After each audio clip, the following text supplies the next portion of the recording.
Queria que nós voltássemos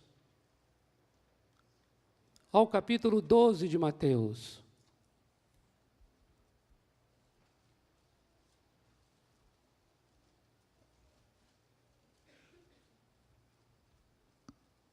Capítulo 12 de Mateus, dos versículos 1 ao 8. Por aquele tempo, em dia de sábado, passou Jesus pelas searas. Ora, estando seus discípulos com fome, entraram a colher espigas e a comer. Os fariseus, porém, vendo isso, disseram-lhe: Eis que os teus discípulos fazem o que não é lícito fazer em dia de sábado. Mas Jesus lhes disse: Não lestes o que fez Davi quando ele e seus companheiros tiveram fome? Como entrou na casa de Deus e comer os pães da proposição, os quais não lhes era lícito comer, nem a ele, nem aos que com ele estavam, mas exclusivamente aos sacerdotes? Ou não lestes na lei que aos sábados os sacerdotes no templo violam o sábado e ficam sem culpa? Pois eu vos digo, está aqui quem é maior que o templo. Mas se vós soubesseis o que significa misericórdia quero e não holocaustos, não teríeis condenado inocentes, porque o Filho do Homem é Senhor do sábado. Glória a Deus. Amados, na semana passada nós compartilhamos este Evangelho do Senhor Jesus, que é o Evangelho para a fome. E aqui nós vimos essa situação dos discípulos com fome. E fizeram o que não era lícito fazer no sábado, porque dentro da religião judaica, o sábado é sagrado. Na verdade, como nós já dissemos, o sábado é sagrado do ponto de vista bíblico, mas, no entanto, a religião transformou esse mandamento bíblico originalmente para ser agradável. A religião tomou esse mandamento e criou muitas leis em torno desse mandamento, de tal modo que este dia de sábado, que deveria ser um dia agradável, tornou-se um dia pesado, de tanta lei, de tanta regra, tantas formas de cumpri-lo, que ninguém conseguia cumpri-lo. E aqui nós vemos uma situação quando os discípulos têm fome e os fariseus censuram o Senhor, porque os discípulos estavam comendo num dia, pegando espiga de milho, num dia em que não era lícito. O Senhor Jesus, então, faz menção de um momento mais sagrado ainda. Ele se refere àquele instante quando Davi e seus companheiros também tiveram fome e comeram dos pães que ficam dentro do santo lugar, no santuário, no tabernáculo, no templo. E o texto diz que eles comeram do que não era lícito. O que era exclusivamente para os sacerdotes comerem, Davi comeu e os seus amigos, os seus companheiros. Quando o Senhor Jesus faz menção desse fato que aconteceu nas Escrituras, onde o próprio Senhor Jesus diz assim: você não leu nas Escrituras isto? Quando ele invoca um texto da Escritura para mostrar um episódio em que aqueles homens tiveram fome e comeram do que não era lícito comer, nós podemos entender, então, que este Evangelho chegou de uma maneira para romper protocolos religiosos, porque o Evangelho do Senhor Jesus começa exatamente nas fomes de cada ser humano. O Evangelho do Senhor Jesus se inicia na fome da pessoa. E nós mencionamos aqui que fome é algo visceral. Fome é uma necessidade do judeu e do grego. Fome é uma necessidade do palmeirense e do corintiano. Fome é uma necessidade do branco e do negro. Fome é uma necessidade do budista, do hinduísta, do ateu, do brasileiro, do argentino, do nordestino e do sulista. Fome não respeita credo, não respeita cor. Fome não faz discriminação racial, nem social. A fome é algo inerente, intrínseca. Esse episódio aqui no capítulo 12 nos mostra que o Evangelho que o Senhor Jesus está trazendo, a boa nova, a obra que Ele veio para realizar, é uma obra que começa a partir das fomes, a partir das necessidades viscerais de cada ser humano, das necessidades essenciais, das necessidades vitais de cada ser humano.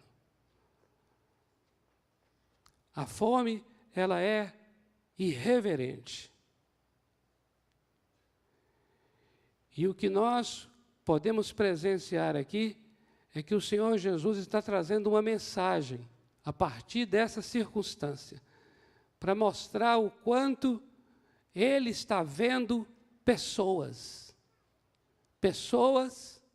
acima das questões religiosas. Ele está vendo seres humanos. E prossegue, então, hoje, nós gostaríamos de nos deter nos versículos 5 e 6, onde ele vai dizer assim: ou não lestes na lei que aos sábados os sacerdotes no templo violam o sábado e ficam sem culpa? Pois eu vos digo, aqui está quem é maior que o templo. O Senhor Jesus vem trazer uma revelação nesse episódio aqui, a respeito deste Evangelho. E o que nós podemos hoje, nesta noite, aprender com o Senhor Jesus é que o Evangelho é maior que o templo. Amém, amados? O Evangelho é maior que o templo. Qual é a implicação disso para as nossas vidas? O que isso quer dizer para nós? O Evangelho é maior que o templo.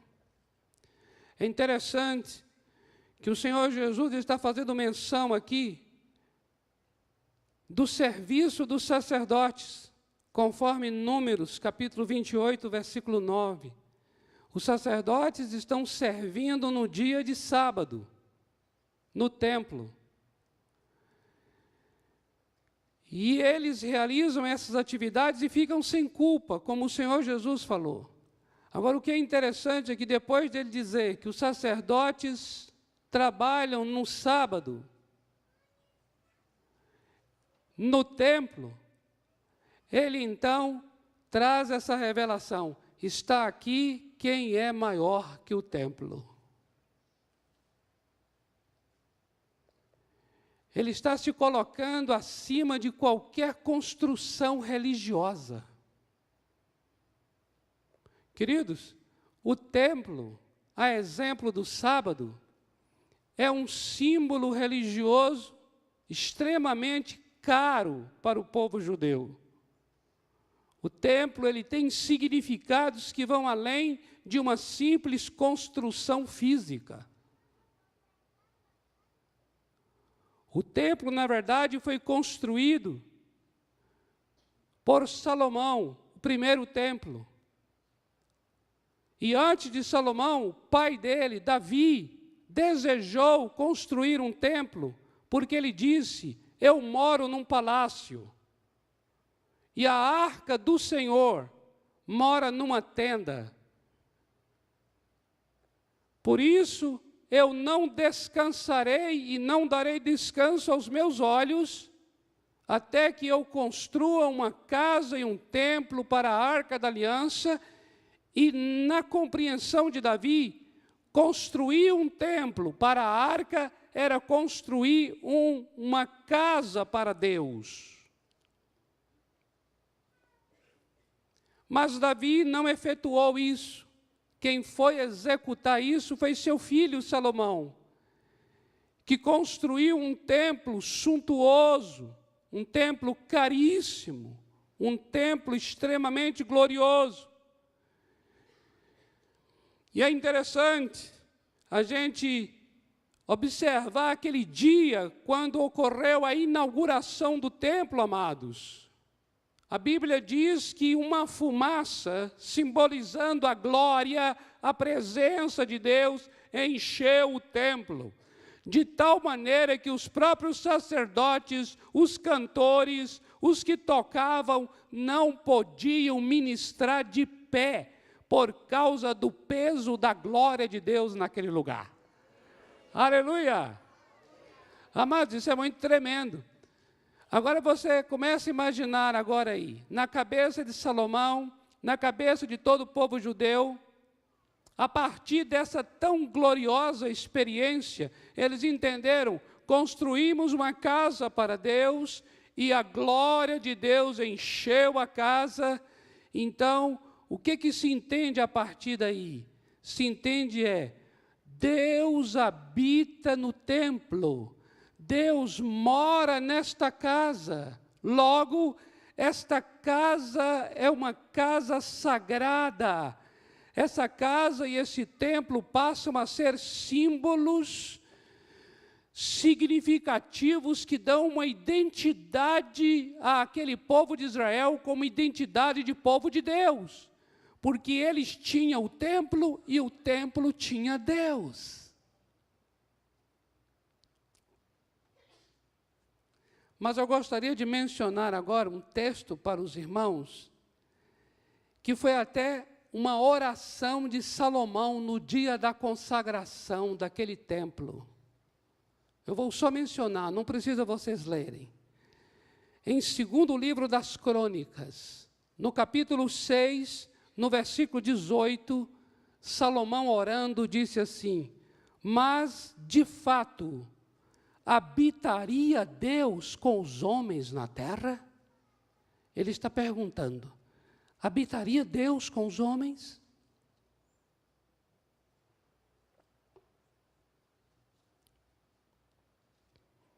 E aí Salomão diz: eis que os céus e até o céu dos céus não te podem conter, quanto menos esta casa que eu edifiquei.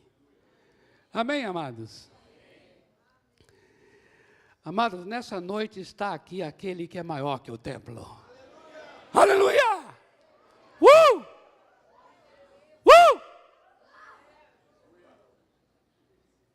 Ele é maior que o templo.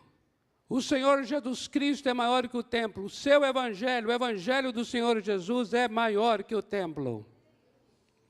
Eu queria ler para os irmãos Atos capítulo 7, versículos 48 e 49, declaração de Estevão, que estava ali trazendo um testemunho da história de Israel.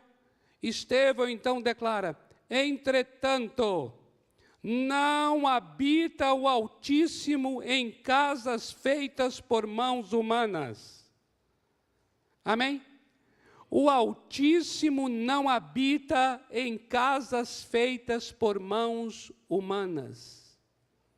Como diz o profeta, Estevão vai fazer menção de uma declaração do profeta Isaías, no capítulo 66 do seu livro, versículos 1 e 2. Estevão vai dizer, o céu, palavras do profeta Isaías, o céu é o meu trono. O Senhor está dizendo, o céu é o meu trono. Aleluia. E a terra é o estrado dos meus pés. Que casa me edificareis, diz o Senhor? Ou qual é o lugar do meu repouso?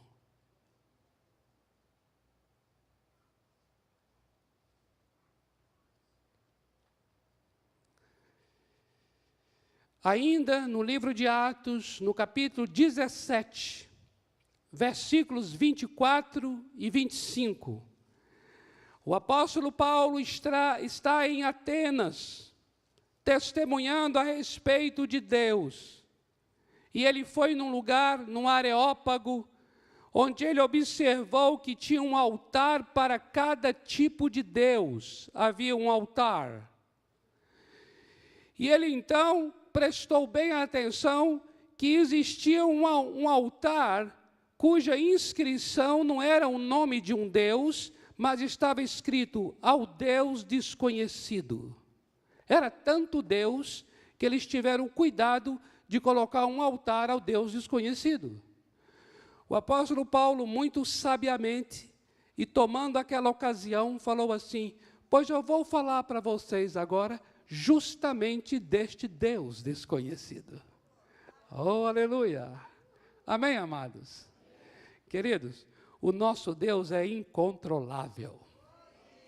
O nosso Deus não cabe nas nossas formas. Aleluia! Vamos profetizar hoje isto aqui, em nome de Jesus, amém? Vamos quebrar, eu queria que você pegasse um martelo espiritual na tua mão, para quebrar toda a estrutura religiosa da minha mente, da sua mente e desse lugar aqui. Esse lugar não cabe o nosso Deus. O nosso Deus é um Deus que transborda para além das paredes, para além das janelas, para além do teto. Ele é maior que o templo.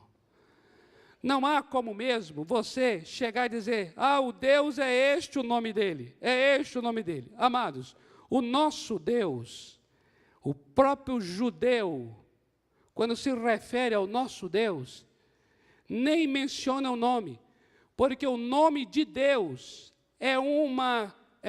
são 4 consoantes, que não se pronuncia, não se coloca vogal na consoante, justamente para não pronunciar o nome. Você tem o iod, o ré, o vav e o ré. São as letras hebraicas, consoantes, que no nosso português é o YHWH. Tentaram colocar umas vogais aí para virar Yahvé, aí virou Yahvé. Aí colocaram mais vogal, virou Jeová. Mas a verdade é que o nome do nosso Deus é um nome impronunciável. Ele é o inominável.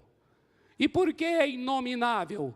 Porque tudo aquilo que você denomina, você controla. Tudo aquilo que você dá nome, você tem a presunção de conhecer. O nosso Deus, Ele é um Deus que não se prescruta. Ele é um Deus que está além da nossa ideia. Ele é Hashem, Hashem. Quando o judeu se refere a Ele, chama de Hashem, que significa, Ele é o nome.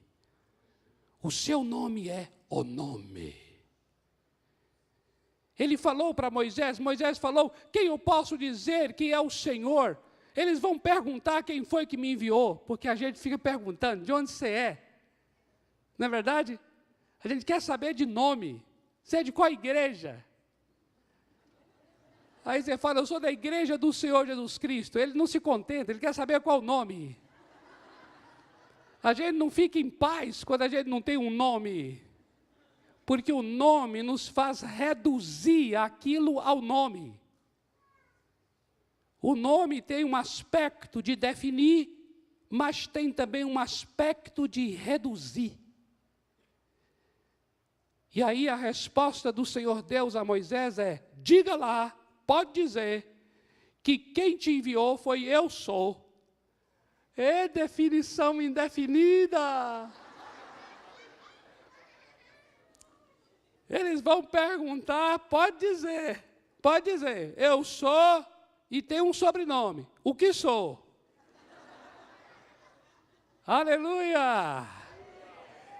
Por isso, quando Paulo olhou e falou assim, é o Deus desconhecido, é esse mesmo, tem tudo a ver com a natureza do nosso Deus, é o desconhecido. E Paulo diz, é sobre este Deus desconhecido que eu quero agora falar. E Paulo então vai declarar assim, o Deus que fez o mundo e tudo o que nele existe, sendo Ele Senhor do céu e da terra, não habita em santuários feitos por mãos humanas. Aleluia! Pode dar glória a Deus mesmo. Glória a Deus! Amados, o nosso Deus não é evangélico, amém? Ele não é batista, ele não é metodista, ele não é da quadrangular. O nosso Deus nem cristão ele é. Aleluia! Nosso Deus está além dessas normas, está além dessas roupas que a gente tenta fazer com que ele vista. Não cabe nele, não cabe nele, não cabe nele.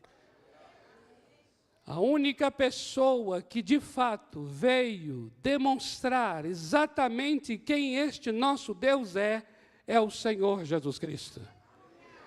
E é por causa do Senhor Jesus Cristo ser a imagem visível do Deus invisível, é que ele disse, está aqui quem é maior que o templo. Ali ele está declarando a natureza divina dele. Ali ele está declarando, não há nada que você seja capaz de fazer que determine quem eu serei. Não há nada que você, ser humano, seja capaz de fazer que determine o que eu farei. Não é o que você diz que eu sou que faz com que eu seja. O que eu sou, eu já sou, sem você dizer nada. Aleluia! Nós temos que nos assustar com o nosso Deus. Nosso Deus está ficando muito fácil. Nós temos que temer, tremer e estremecer. Ele é o Deus terrível. Ele é o luminoso, o terrível, terrível, terrível.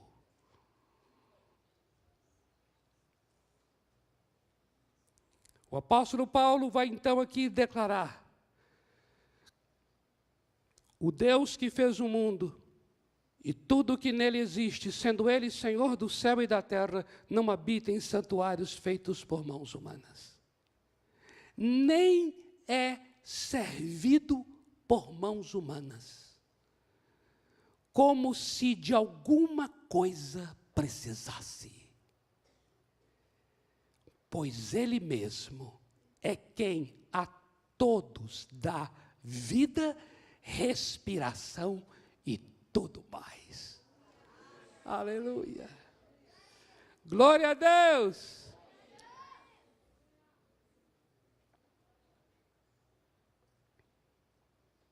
Amados, estamos lendo esses textos que falam que o nosso Deus não habita em templos feitos por mãos humanas, porque nós estamos aqui para chamar a atenção do que a religião é capaz de fazer. A religião, ela tem uma capacidade de produzir templos.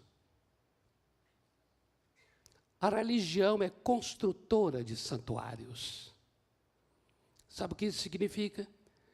Significa que a religião, nós, seres humanos, religiosos, nós sempre vamos tentar criar coisas para que Deus possa ser contido dentro destas coisas, para que Deus possa caber dentro dessas coisas. Quando Ele está dizendo que Ele não habita em templos feitos por mãos humanas, Ele está querendo mostrar que não há nada que eu construa, não há ideia que eu tenha a respeito dEle que consiga formatá-lo, controlá-lo ou manipulá-lo. Quando eu penso que eu sei, já não sei. Quando eu penso que Deus está, Ele escapa. Quando eu leio um texto, por exemplo, do profeta Jeremias, capítulo 29, que ele diz assim: serei achado por aqueles que me buscam. Aí você parece que é dado a nós o controle de achar. É só buscar que eu acho, é só buscar que eu acho, é só buscar que eu acho. Parece que Deus não tem uma vontade própria, um pensamento próprio, um interesse próprio. Ao mesmo tempo que lemos um texto assim, aí nós lemos um outro texto que diz assim: eu fui achado por aqueles que não me buscavam.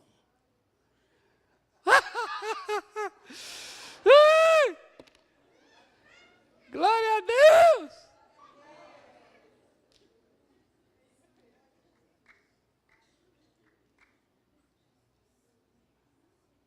E aí? Aí o teu controle, o meu controle, recebe um soco divino e é desmontado. Aí você fala: que isso? O que está acontecendo? Tem gente aí que nem faz o que eu faço, e tem gente aí que está recebendo o que eu busco.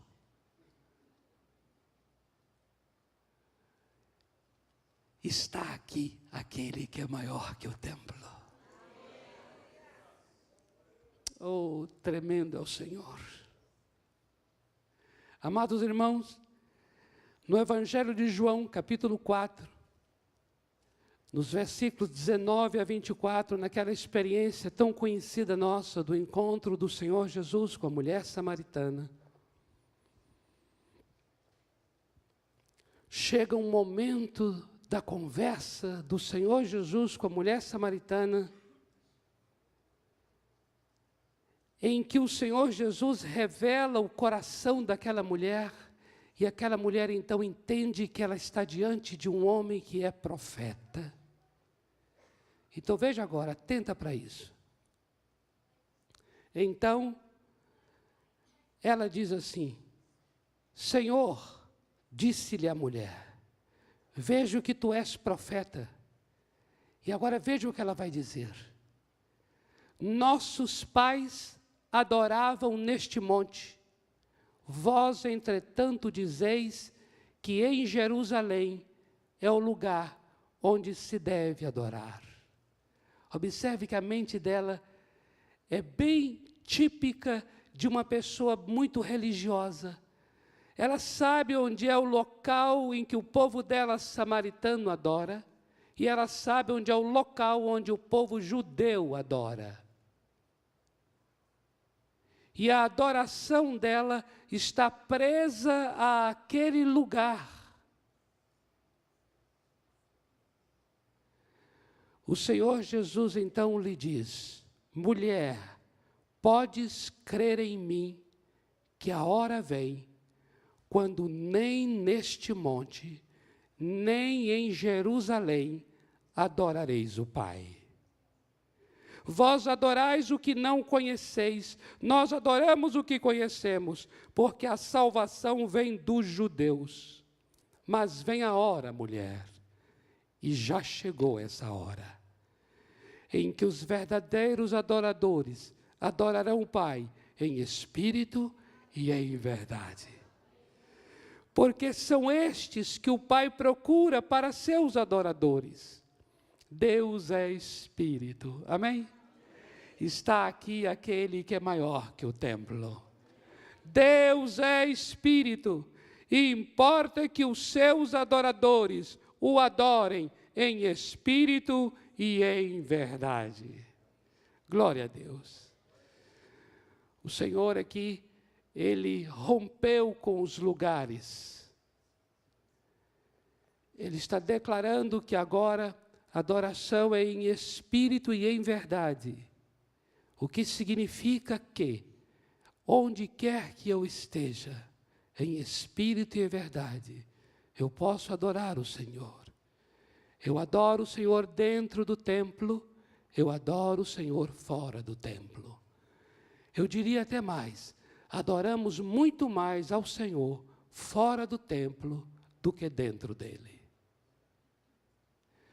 Se a adoração a Deus ficar presa a 30 minutos de louvor e adoração, significa que nós estamos sendo religiosos, estamos construindo altares com nossas mãos, estamos construindo um lugar onde Deus vai habitar, mas Ele vai dizer a nós, eu não habito em templos feitos por mãos humanas. Somos adoradores do Senhor, onde quer que nós estejamos, porque está aqui aquele que é maior que o templo. Amém?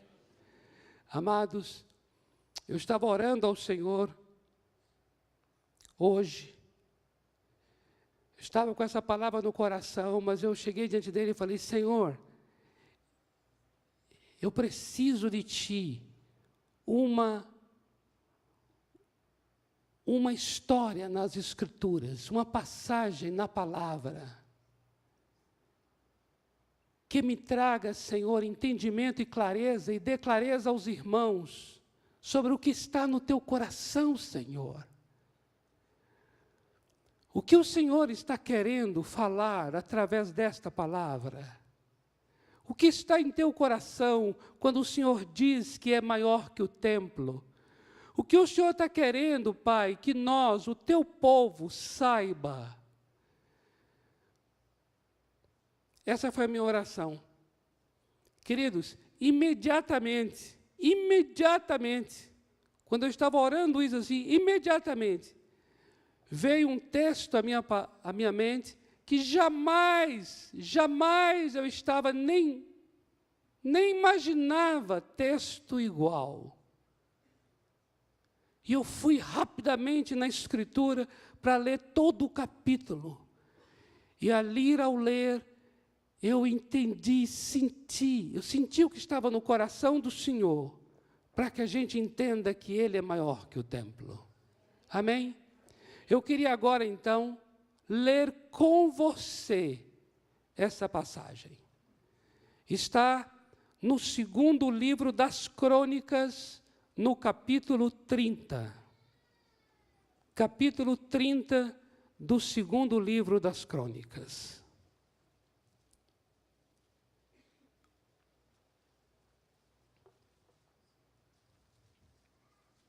No Antigo Testamento. Segundo livro das Crônicas, capítulo 30. Permita-me ler com vocês.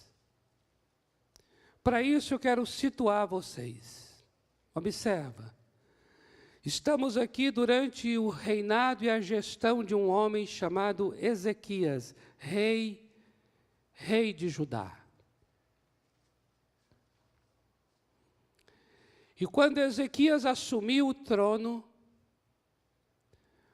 o que foi as atitudes dele, segundo o coração de Deus, era remover do templo, preste atenção, remover do templo todos os deuses falsos.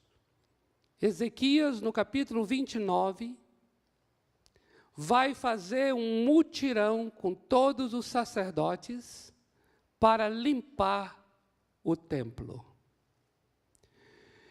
E isso aconteceu no primeiro dia do primeiro mês. Eu estou falando isso porque isso é importante você saber agora. E eles passaram cerca de 17, 18 dias limpando, lavando o templo, tirando toda a imundícia, toda a idolatria do templo de Deus.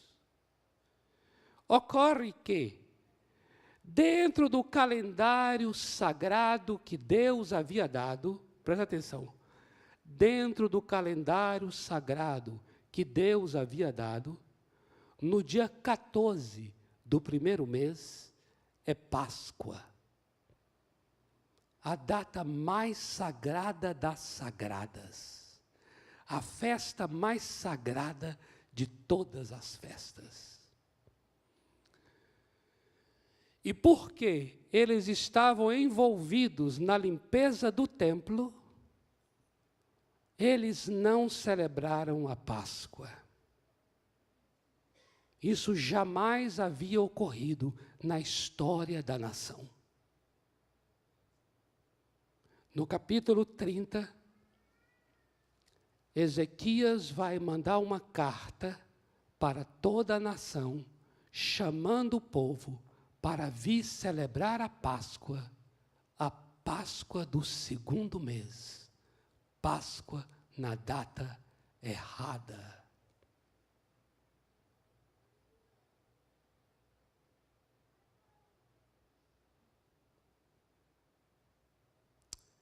Eu quero muito que você, nessa noite, tenha agora um entendimento e uma revelação do coração de Deus. Porque Deus está querendo derramar dele mesmo para nós hoje, amém? E eu queria ler com vocês. Depois disto, Ezequias enviou mensageiros por todo Israel e Judá. Escreveu também cartas a Efraim e a Manassés, para que viessem à casa do Senhor, em Jerusalém, para celebrarem a Páscoa ao Senhor, Deus de Israel. Porque o rei tivera conselho com todos os seus príncipes e com toda a congregação em Jerusalém, para celebrarem a Páscoa no segundo mês, porquanto não a puderam celebrar no devido tempo, porque não se tinham santificado sacerdotes em número suficiente, e o povo não se ajuntara ainda em Jerusalém. Foi isto aprovado pelo rei e toda a congregação. Resolveram que se fizesse pregão por todo Israel, desde Berseba até Dan, para que viesse a celebrar a Páscoa ao Senhor, Deus de Israel, em Jerusalém. Porquanto não a celebravam já com grande número de assistentes, como prescrito. Partiram os correios, com as cartas do rei e dos seus príncipes, por todo Israel e Judá, segundo o mandado do rei, dizendo: Filho de Israel, voltai-vos ao Senhor, Deus de Abraão, de Isaque e de Israel, para que ele se volte para o restante que escapou do poder dos reis da Síria. Não sejais como vossos pais e como vossos irmãos, que prevaricaram contra o Senhor Deus de seus pais, pelo que os entregou à desolação, como estáis vendo. Não endureçais agora a vossa cerviz como vossos pais. Confiai-vos no Senhor, vinde ao seu santuário, que ele santificou para sempre, e servi ao Senhor vosso Deus, para que o ardor da sua ira se desvie de vós. Porque se vós vos converterdes ao Senhor, vossos irmãos e vossos filhos acharão misericórdia perante os que os levaram cativos e tornarão a esta terra. Porque o Senhor nosso Deus é misericordioso e compassivo, e não se desviará de vós o rosto, se vos converterdes a Ele. Os correios foram passando de cidade em cidade, pela terra de Efraim e Manassés até Zebulon, porém riram-se e zombaram deles. Todavia, alguns de Azer, de Manassés e Zebulon se humilharam e foram a Jerusalém. Também em Judá se fez sentir a mão de Deus, dando-lhes um só coração, para cumprir o mandado do rei e dos príncipes, segundo a palavra do Senhor. Ajuntou-se em Jerusalém muito povo, para celebrar a festa dos pães asmos, no 2º mês, muito grande congregação. Dispuseram-se e tiraram os altares que havia em Jerusalém. Também tiraram todos os altares do incenso e o lançaram no vale de Cedron. Então, imolaram o cordeiro da Páscoa no 14º dia do 2º mês. Os sacerdotes, os levitas, se envergonharam e se santificaram e trouxeram holocaustos à casa do Senhor. Tomaram seus devidos lugares, segundo a lei de Moisés, o homem de Deus. E os sacerdotes aspergiam o sangue, tomando-o das mãos dos levitas, porque havia muitos na congregação que não se tinham santificado. Pelo que os levitas estavam encarregados de imolar os cordeiros da Páscoa por todo aquele que não estava limpo, para os santificarem ao Senhor. Porque uma multidão do povo, muitos de Efraim, de Manassés, de Issacar, de Zebulon, não se tinham purificado, e contudo comeram a Páscoa, não como está escrito. Porém, Ezequias orou por eles, dizendo: o Senhor, que é bom, perdoe a todo aquele que dispôs o coração para buscar o Senhor Deus, o Deus de seus pais, ainda que não segundo a purificação exigida pelo templo. Eu vou repetir a oração de Ezequias. O Senhor que é bom, perdoe a todo aquele que se dispôs o coração para buscar o Senhor Deus, o Deus de seus pais, ainda que não seja segundo a purificação exigida pelo templo. Ouviu o Senhor a Ezequias e sarou a alma do povo. Amém, amados? E sarou a alma do povo. Queridos, o que aconteceu aqui foi tão tremendo, que no versículo 26 diz: houve grande alegria em Jerusalém, porque desde os dias de Salomão, filho de Davi, rei de Israel, não houve coisa semelhante em Jerusalém. Amados, eles celebraram uma Páscoa que eles nunca haviam celebrado desde que celebravam festas da Páscoa. Eu posso agora aqui entender que a data estava de fato errada, mas o coração era um coração certo. Era um coração que se humilhou. É um coração que se derramou. É um coração que foi genuíno, foi autêntico. E a oração de Ezequias é tão tremenda que ele está dizendo: perdoa esse povo que está se dispondo de todo o coração para te buscar, ainda que estejam te buscando, não conforme o protocolo do templo, não conforme as exigências do santuário, Senhor. E aí diz: e o Senhor ouviu a oração e sarou a alma do povo. Amados irmãos, isso para mim é tão forte, porque eu fico pensando assim: será que nós estamos dentro do templo? Será que nós estamos fazendo as coisas certas dentro do templo, mas o coração nosso não tem mais prazer em Deus? O coração nosso não está mais aqui. O coração nosso não está mais buscando com anelo, buscando com anseio o Senhor. Perdemos a graça de buscá-lo. Deixamos esse amor do início. Abandonamos esse primeiro amor. E aí eu me encontro com esse evangelho do Senhor Jesus, que é o evangelho daquele que é maior que o templo. É o evangelho daquele que está vindo ao meu coração. É o evangelho daquele que está vindo para alguém que anseia, que anela, ainda que não seja conforme as exigências do templo. Amados irmãos, nós precisamos orar nessa hora. Amém? Vamos orar?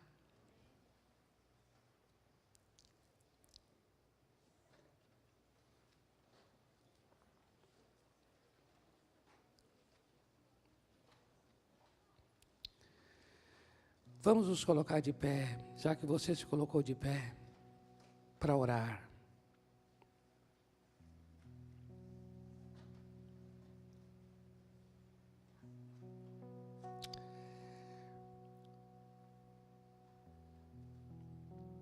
Teve um momento no ministério do Senhor Jesus, um momento tão tremendo, quando ele estava na casa de um homem chamado Simão. E aí estavam muitos religiosos lá presentes. E entre aquele pessoal tinha uma mulher da vida, era assim conhecida. E essa mulher trazia um bálsamo, um perfume consigo. E quando ela viu que Jesus, ela já sabia que Jesus estava naquela casa. Ela então se aproximou do meio da multidão. Ela tirou seus cabelos, soltou os cabelos e começou a chorar aos pés do Senhor Jesus. E começou a derramar, beijar os seus pés e ainda derramar aquele bálsamo, aquele perfume nos pés do Senhor Jesus.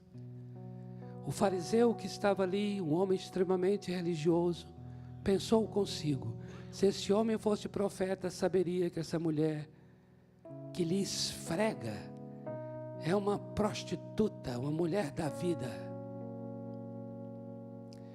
E aí o Senhor Jesus volta-se para aquela mulher, ele volta para a mulher, a atenção, e ele diz ao fariseu Simão: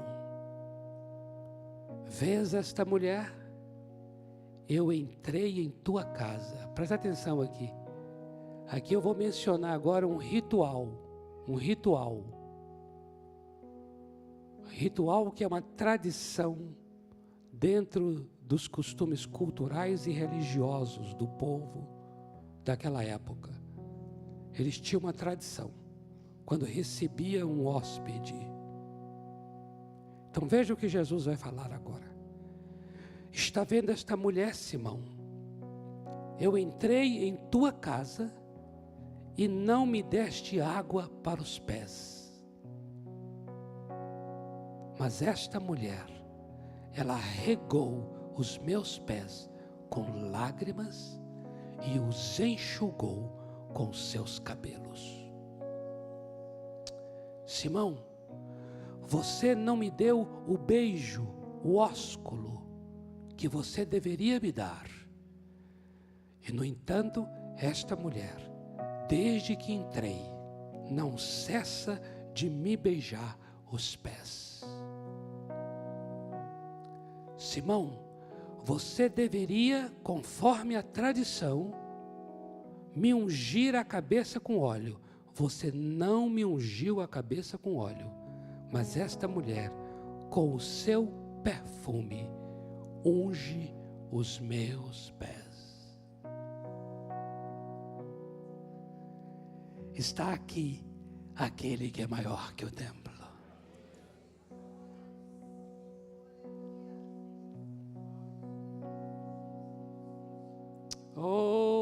Aleluia. Bendito seja teu nome.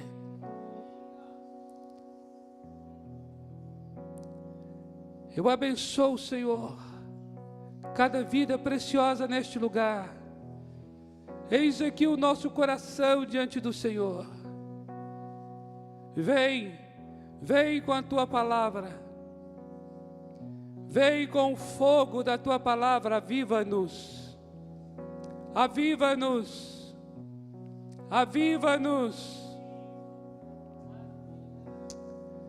Vem, tira as cinzas da religião, acende o fogo dentro de nós, aviva-nos, aviva-nos, aviva-nos. Oh! Clamamos ao Senhor. Nós queremos transbordar, nós queremos ir além dos protocolos religiosos.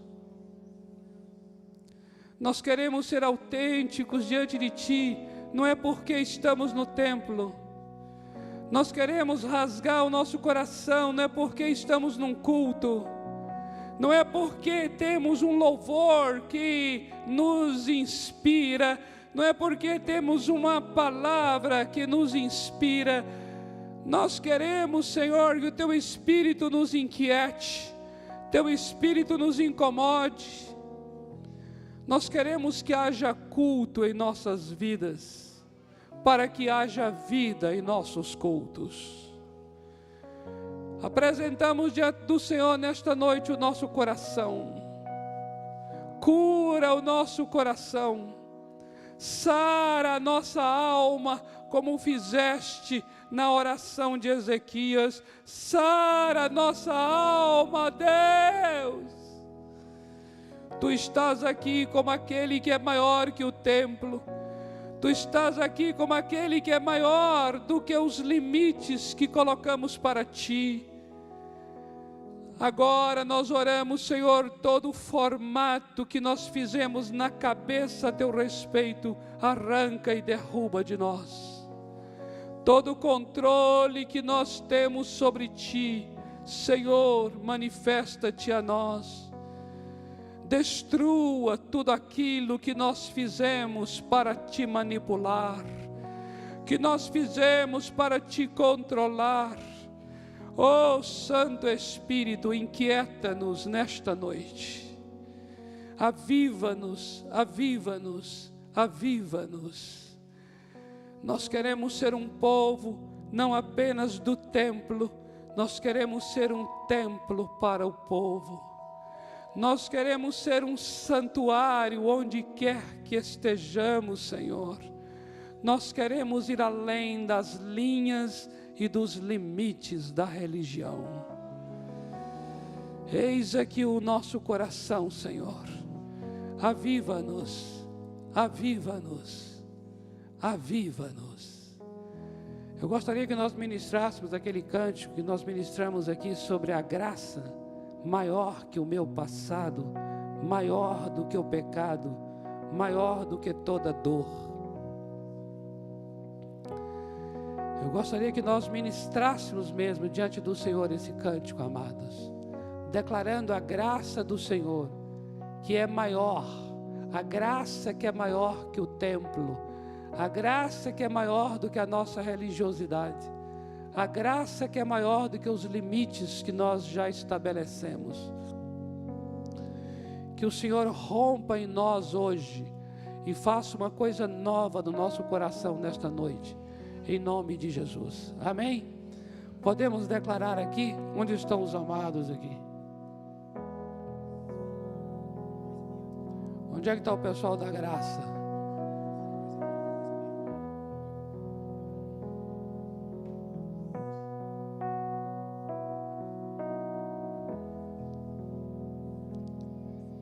A graça que é maior, maior que o passado. A graça que é maior que o futuro. Aleluia. Amém. Queremos declarar esse cântico aqui em oração e profetizar mesmo. Rompa, Senhor, no nosso interior. Rompa, Senhor, no nosso interior, em nome de Jesus. Em nome de Jesus.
Graça incansável, graça infalível, graça que não me deixou. Minha cruz, o meu pecado, Jesus levou, não há mais temor, me coroou com salvação, que doce som, Eterna canção, graça sublime, graça que insiste, graça que me salvou. Graça incansável, graça infalível, graça que não me deixou.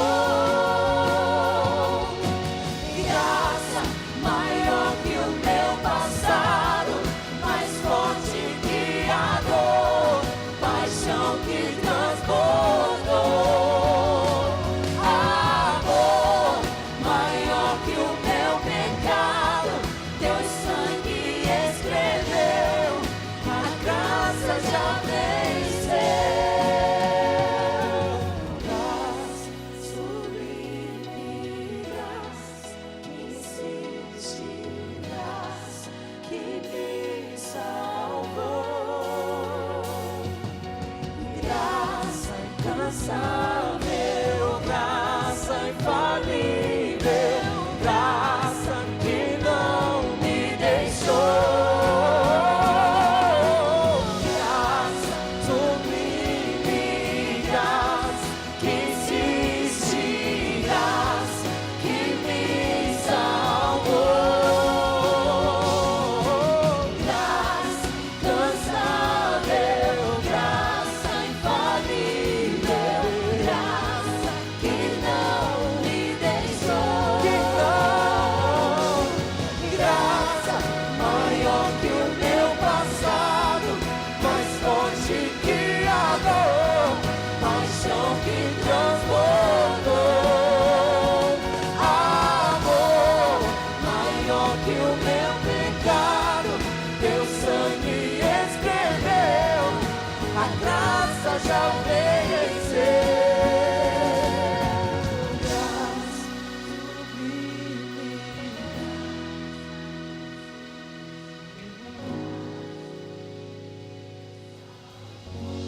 me salvou. Graça incansável, Oh, aleluia! graça que não me deixou. Oh, graça, graça, graça que transbordou, graça, graça que transbordou. Aleluia. Eu quero agora fazer um convite muito especial a pessoas que vieram aqui e que ainda não tiveram essa experiência da graça de Deus em sua vida, não fizeram ainda uma aliança com o Senhor Jesus.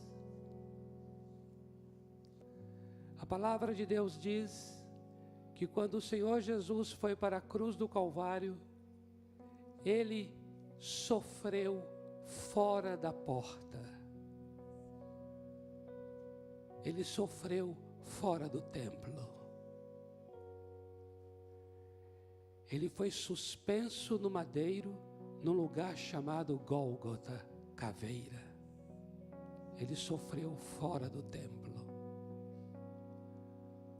E eu creio que ele sofreu fora do templo, porque ele estava ali sofrendo em nosso lugar, pessoas que também são pessoas fora do templo.